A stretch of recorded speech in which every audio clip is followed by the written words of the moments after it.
আলহামদুলিল্লাহি ওয়া কাফা ওয়া সালামুন আলা ইবাদিহিল্লাযীনা ইসতাফা আম্মা বা'দু ফাকাদ ক্বালা an-নাবিয়্যু সাল্লাল্লাহু আলাইহি ওয়াসাল্লাম আদ-দীনুন নাসীহা।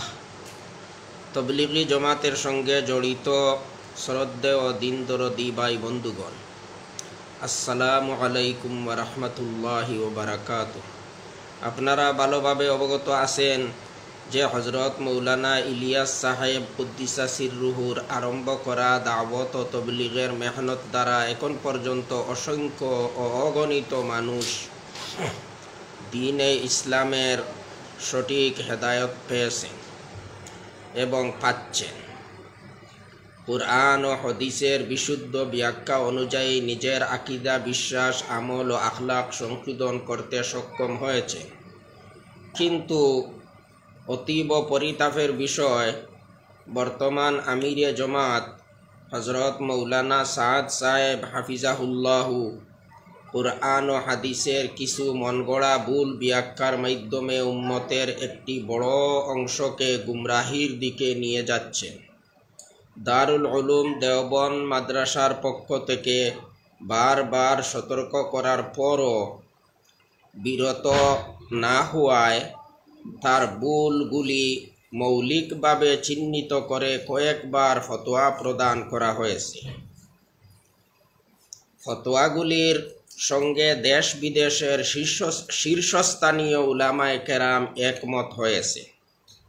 দ্বীনি বিষয়ে দারুল উলুম দেওবন্দের ফতোয়া আমাদের জন্য সুপ্রিম কোর্টের রায়ের মতো।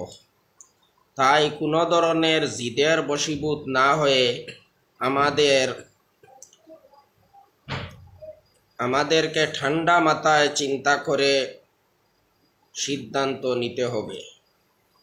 যেভাবে কোনো মসজিদের ইমামের মারাত্মক ভুল পরিলক্ষিত হলে আমরা নামাজ ত্যাগ করি না, ইমাম পরিবর্তন করে নেই, সেভাবেই দাওয়াত ও তবলীগের অতি গুরুত্বপূর্ণ কাজটি মৌলানা সাদ সাহেবের নেতৃত্বে না করে দারুল উলুমের ফতোয়ার অনুসরণ করে অন্যান্য মুরব্বিগণের নেতৃত্বে করা উচিত, নতুবা হিতে বিপরীত হবে।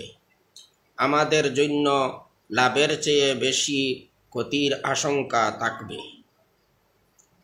কারণ আমল কবুল হওয়ার জন্য ইখলাসের সাথে সাথে আকীদা ও আমলটিও শুদ্ধ হওয়া জরুরি, অন্যথায় আমল কবুল হবে না।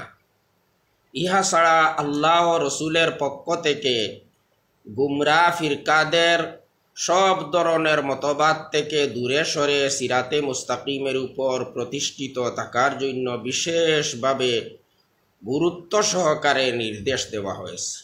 ওয়া আখিরু দাওয়ানা আনিল হামদুলিল্লাহি রাব্বিল আলামিন ওয়া সাল্লাল্লাহু আলা নবিয়্যিল কারীম ওয়া আলিহি ওয়া সাল্লাম।